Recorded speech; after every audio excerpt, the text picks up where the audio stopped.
ગુણી ઓક્સાઇડની વ્યાખ્યા આપણે જોવી જોઈએ.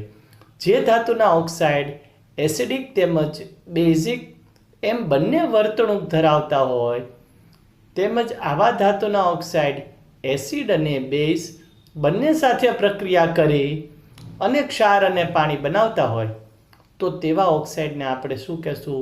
ઉભયગુણી ઓક્સાઇડ કહેશું. બરાબર છે.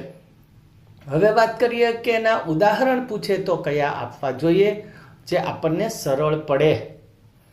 બરોબર છે. એલ્યુમિનિયમ ઓક્સાઇડ અને ઝિંક ઓક્સાઇડનું ઉદાહરણ આપી શકાય બાળકો, કારણ કે એ સરળ છે અને આપણી માટે લખવા માટે પણ ઇઝી પડે છે.